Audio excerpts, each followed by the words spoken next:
안녕하세요. 어렵고 딱딱한 지식을 쉽고 재미있게 정리해드리는 지식 퀸입니다. 오늘은 지난 시간에 이어 조던이라는 필명으로 잘 알려진 김장섭 씨의 앞으로 10년 대한민국 부동산의 미래를 계속해서 소개해 드리겠습니다.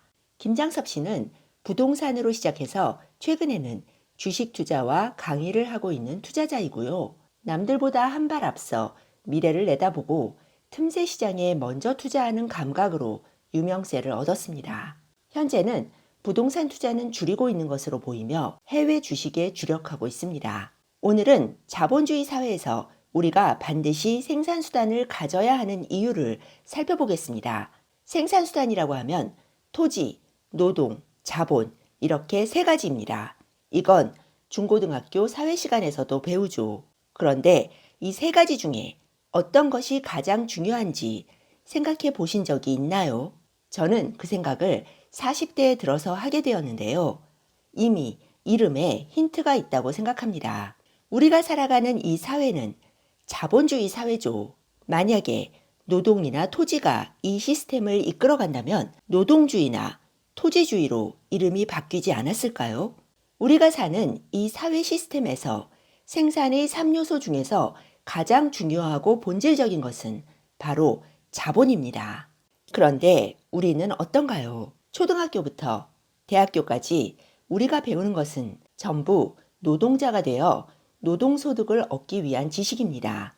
자본의 본질이나 자본을 획득하는 법에 대해서는 아무도 가르쳐 주지 않지요.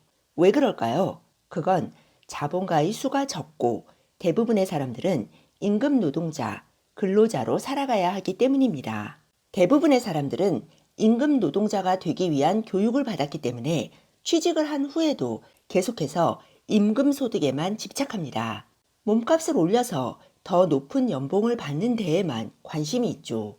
임금 노동자 중에서도 아주 소수만이 자본의 중요성을 깨닫고 재테크를 시작합니다. 이 사람들은 깨인 사람들이죠. 직장 생활을 하는 20년, 30년 동안 근로소득을 모아 꾸준히 자본으로 바꾸어 나갑니다. 여기서 말하는 자본이란 현금이 아니라 부동산이나 주식 같은 자산을 말합니다. 자본은 생산수단이기 때문에 그 자체로 생산물을 만듭니다. 부동산을 보유하고 있다면 월세를 주고 주식은 배당을 줍니다. 두 자산 모두 시간과 함께 가격이 올라 시세 차익을 안겨주고요. 김장섭 씨는 노동자의 자식으로 태어난 사람들이 자본을 획득하는 방법에 대해 이야기합니다. 일단 가진 것이 없으니 노동을 해야겠죠. 그리고 노동을 통해 번 돈을 생활비로 다 써버리면 안 됩니다. 그러면 다람쥐 쳇바퀴 돌리는 나날이 이어질 뿐이죠. 노동소득을 모아 부동산이나 주식을 사서 대를 이어 물려주는 것이 바로 노동자가 생산수단을 보유하여 부자가 되는 길이라고 말합니다. 여기서 한 가지 루트가 더 있습니다. 바로 사업을 하는 것입니다. 하지만 사업을 하려면 자본이 필요하고 성공하기가 어렵습니다. 확률이 높지 않죠. 그래서 대부분의 사람들은 아예 사업을 꿈꾸지 않거나 사업가가 되는 것을 지레 포기합니다. 이것이 1990년대까지의 상황이었고요. 2000년대 들어서는 상황이 바뀝니다. 큰 자본 없이 사업을 할 수 있는 방법들이 생겨납니다. 우리가 잘 아는 인터넷이 바로 그것이죠. 인터넷이라는 가상 공간은 약간의 돈, 즉 서버를 이용하는 비용만 있으면 누구든 그 안에서 가게도 차리고 사업도 할 수 있습니다. 게다가 시스템만 갖춰놓으면 24시간 전 세계에서 물건을 팔 수 있습니다.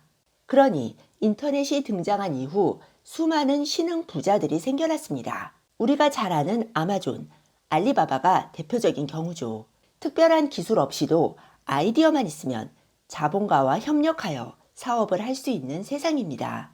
이미 아마존이나 알리바바 같은 공룡이 인터넷 유통업을 장악하고 있지만 기회는 여전히 존재합니다. 아마존이나 알리바바는 말하자면 중세시대의 대지주 같은 존재이고요. 이 대지주에게서 땅을 빌려 소작을 할 수 있습니다. 요즘 유행하는 스마트 스토어가 그런 경우겠죠. 앞으로는 온라인 쇼핑이 오프라인 쇼핑을 넘어설 것이기 때문에 스마트 스토어 사업은 앞으로도 자본 없는 사람들이 도전할 수 있고 실패 리스크가 크지 않은 유력한 무자본 사업 종목으로 남아 있을 것 같습니다. 다시 임금 노동자의 삶으로 돌아오겠습니다. 이 책에 인용된 한 연구에 따르면 현재 70년생 이하라면 특별한 사고나 병에 걸리지 않는 한 거의 대부분 100세까지 산다고 합니다. 그런데 부부가 노후에 생활하려면 최소 150만 원이 필요하고 평균은 200만 원, 비교적 높은 삶의 질을 누리려면 300만 원이 필요하다고 합니다. 김장섭 씨는 은퇴 후 매월 200만 원씩 50년간 사용할 은퇴 자금을 만드는 5가지 방법을 제시합니다. 첫째, 매월 400만 원씩 저축한다. 둘째, 죽을 때까지 일한다. 셋째, 물가 싼 해외에서 노후를 보낸다. 넷째, 50대에 매월 400만 원씩 생활비가 나오는 구조를 만든다. 부동산을 구입해서 월세를 받거나 주식을 사서 배당소득을 받거나 연금이나 은행이자를 받는 경우입니다.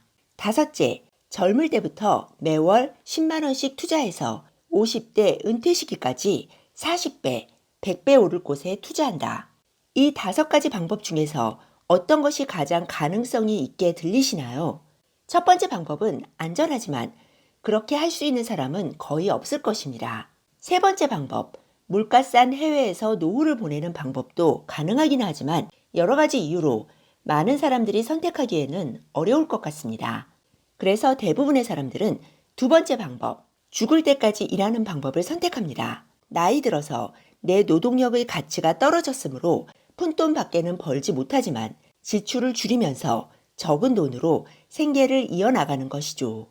김장섭 씨는 5번째 방법, 즉 젊을 때부터 매월 10만 원씩 투자해서 40배, 100배 오를 곳에 투자하는 방법이 가장 나으며 목표에 도달하기가 가장 쉽다고 말합니다. 일기 신도시의 핫플레이스 1층 상가를 하나 사려면 현금 12억 원이 필요합니다. 이렇게 산 상가에서는 월 400만 원의 월세를 받을 수 있습니다. 그러니 은퇴 시점에 살고 있는 집을 제외하고 12억 원이 있으면 이런 물건을 사서 매달 400만 원의 생활비를 받아 편하게 살 수 있습니다. 상권이 변화하지 않는다는 가정하에서요. 물론 돈이 부족하면 1층이 아니라 3층 이상의 상가를 살 수도 있습니다. 만약 3층 이상의 상가를 산다면 8억만 있어도 월세 400을 받을 수 있지만 공실의 위험이 있어 주의해야 합니다. 흔히 월세를 받는다고 하면 주택 임대 사업을 생각하지만 주택의 수익률은 상가보다 더 낮습니다. 주택이 아니라 주식을 살 수도 있습니다. 미국 통신기업인 AT&T 주식은 배당률이 6%에 달한다고 합니다. 즉, 통신주처럼 망하지 않을 기업 중에서 고배당 주식을 골라 10억 원어치를 산다면 500만 원을 배당으로 받을 수 있습니다. 김장섭 씨는 상가는 상권 변동의 위험이 크기 때문에 차라리 고배당, 우량주를 사는 것이 낫다고 말합니다. 주식에 투자하더라도 은퇴자금 10억 원을 한 종목에 몰빵하면 안 되겠지요. 당연히 고배당주 중에서 다양한 종목에 분산해야 할 것입니다. 그러면 젊을 때부터 매월 10만 원씩 투자를 해서 어떻게 10억 원을 모을 수 있을까요? 매월 10만 원씩 25년간 저축하면 3천만 원입니다. 은퇴 생활비 400만 원을 만들려면 최소 8억에서 많게는 30억이 필요합니다.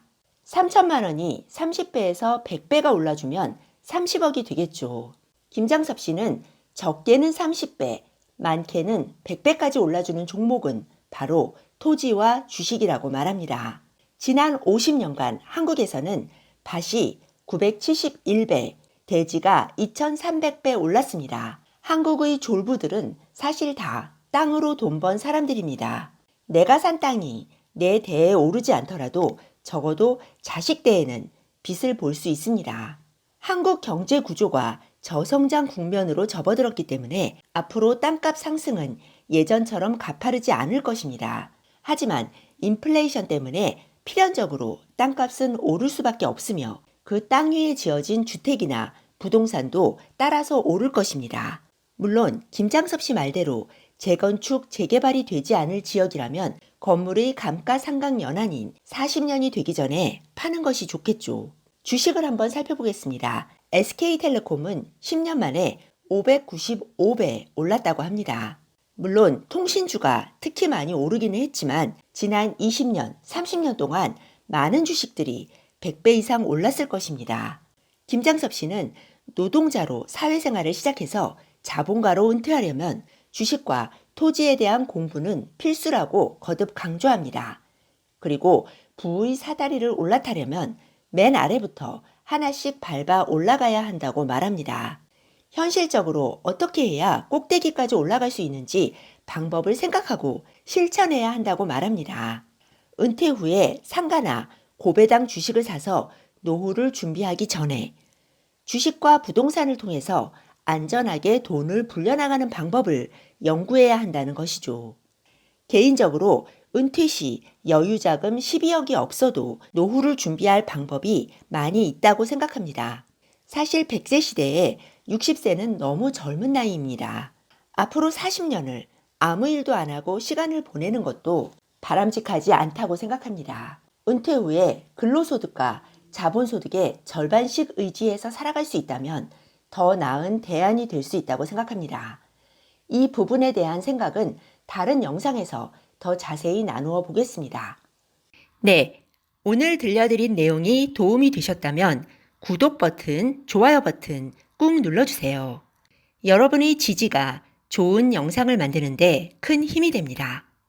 그리고 알람 버튼도 꾹 눌러주세요. 지식퀸의 새 영상이 올라오면 제일 먼저 받아보실 수 있습니다. 감사합니다. 다음에 또 만나요.